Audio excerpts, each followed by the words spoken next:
Dili Airport, East Timor. Ministers and dignitaries assemble for the homecoming of Prime Minister Journeyman Gusmao. Gusmao has been on a world tour in search of military alliances and hardware. He's visited multiple countries except, very pointedly, Australia. With his government becoming increasingly close to China, he certainly caught America's interest and was reportedly in discussions with the US about the provision of naval facilities on the south coast.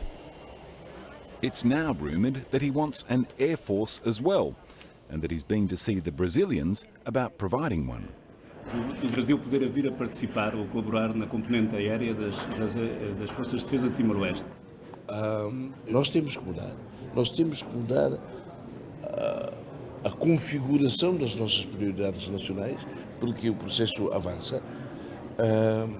Mas não dá. His answer is cryptic, but what is clear is that he's becoming increasingly impatient with Australia's practice of providing military supervision but little cooperation on military facilities. For English training. It seems Gusmao wants more bang in the buck from military aid. Why do you have to go so far when Australia is next door? Have you asked the Australians for military infrastructure? I don't know if Australia... what we know is that they don't do. And if Australia won't provide military infrastructure, it seems other powers are ready to step into the breach. China in building. With China at the front of the queue. Any drive through East Timor reveals the growing largesse and influence of China. Chinese business is building the power system for East Timor, a huge contract which they won at tender, and good luck to them. The Chinese government has donated and built the presidential palace and the massive new offices for the Department of Foreign Affairs, which is very generous of them. But other developments might make Australian defence strategists a little uneasy.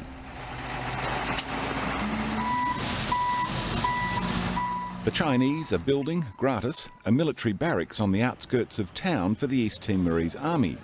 They're training Timorese officers in China, selling Chinese naval vessels and weaponry, and donating this new military headquarters in downtown Dili.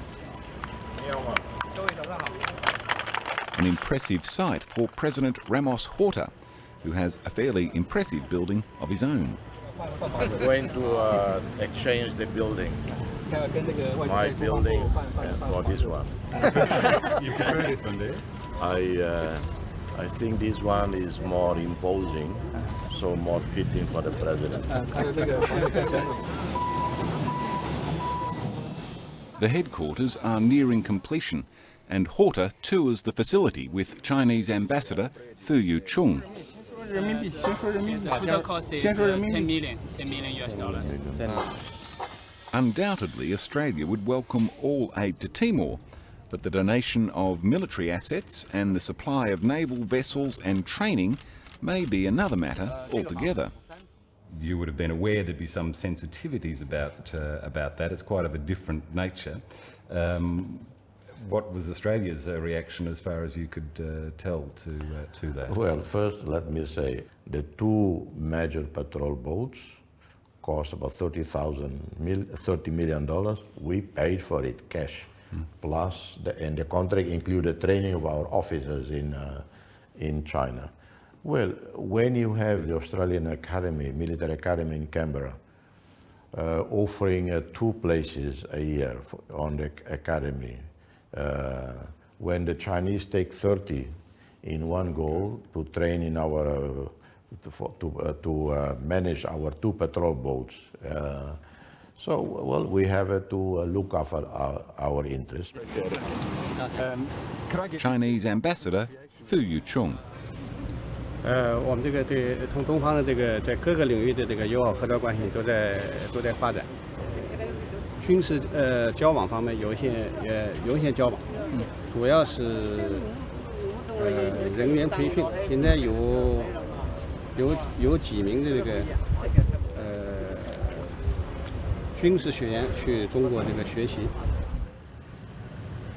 At the government offices that same day, another deal is being signed with the Chinese. And thank you for your continuous support to this 100 building project.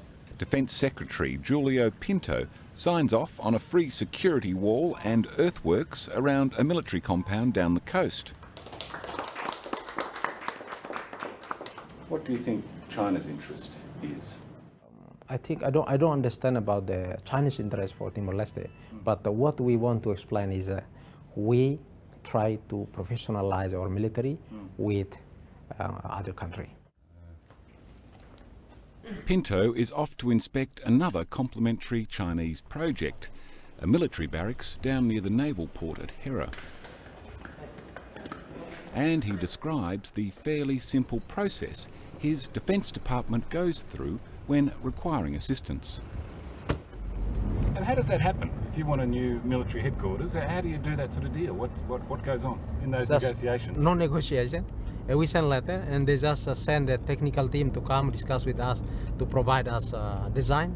Yeah. And then That's it. we need around 3 or 4 months and they respond our letter. And so, but when you're in China, are you discussing negotiations? Is there anything? No, else? I meet with Minister of Defense of China, and we discuss about defense in terms of assisting Timor-Leste, and then they said if you need something, you ask to China to help. We're ready to help us, to help you. So. This side still under construction. Clearly, the Chinese are courting the East Timorese military, but it seems the mood is relaxed in Canberra and at the Australian Embassy in Dili. Of course, I think it's only natural that Timor-Leste develops a good and substantive relationship with China. Do you welcome... Miles Armitage is the new ambassador to East Timor and has largely inherited a landscape and seascape increasingly dominated by the Chinese. Nation building aside, on pure military issues, clearly the Timorese are looking elsewhere than Australia. Now, has Australia done well enough in ensuring that we're making the good enough offers or exerting our financial muscle, or are we comfortable with East Timor seeking other partners? We are comfortable with East Timor seeking other partners. Should we be? Yes, we should be. At the small naval base at Hera, east of Dili, Australian-trained special forces go through their paces. But since independence, it's been clear that the Timorese wanted more than rubber duckies for their navy to get around in. Both Australia and New Zealand, as well as the United States and UK, ganging up together, didn't agree with Timor-Leste developing maritime security. Well, who did they think would look after your security? Exactly. Whatever Australia's wishes may have been, Timor now has its patrol boats. Captain Donatello Gomez is the commander of the fleet.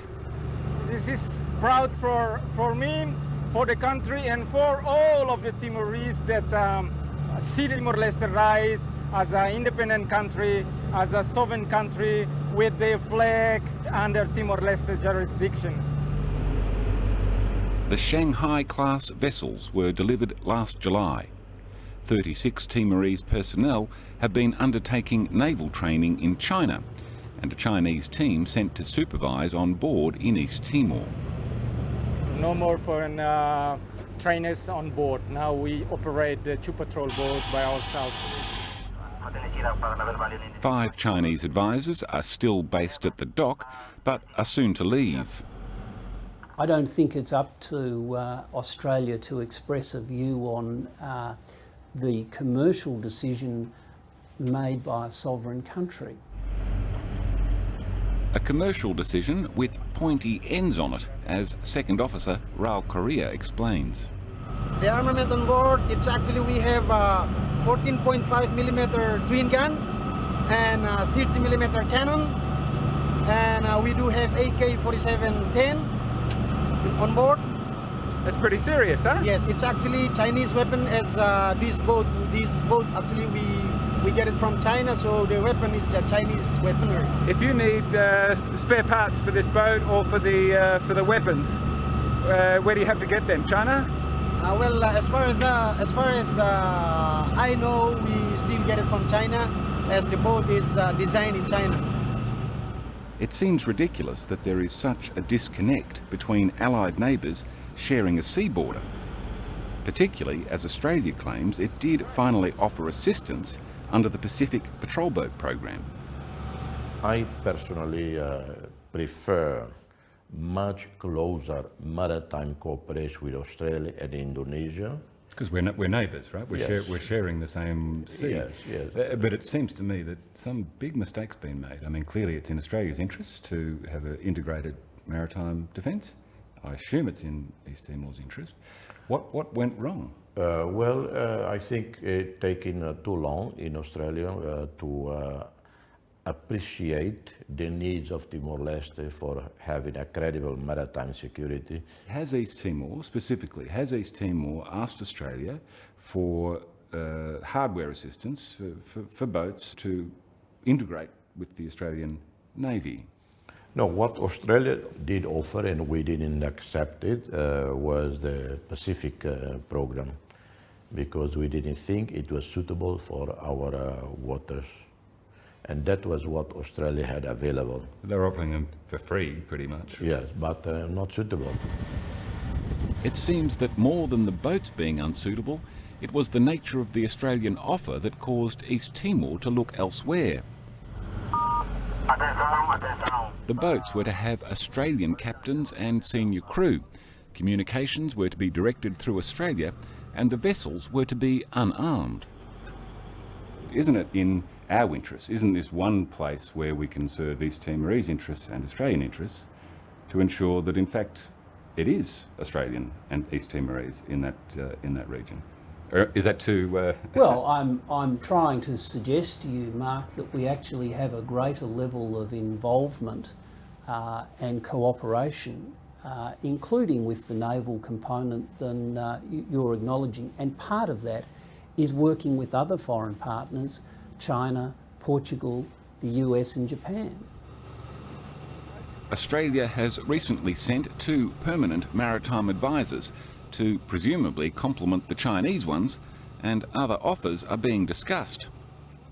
Did you get Australia's attention by buying those Chinese boats though? Did they sit up and pay a bit more attention after this? Well, it looks like, at least by coincidence, only when we purchased the Australian, the Chinese boats, that we have seen more offers of support for our maritime capabilities from Australia, from the US, and now we have a military, better military cooperation with all of these countries.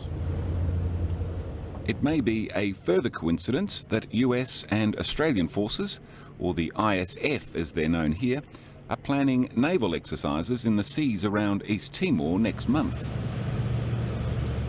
It seems this little navy may be creating a lot of interest from some big nations, hopefully with Australia amongst them. Well, according to the plan, we are going to have joint training between the US Marine, Timor-Leste Marine and ISF. Naval training? Yes, naval training. They're bringing ships over, obviously, for this one? Well, according to the program, the US Marine it is, but the ISF, they are infantry, so we are going to conduct close quarter battle training. Okay, no Chinese Navy? No Chinese Navy. Oh, why not? I thought we were all friends.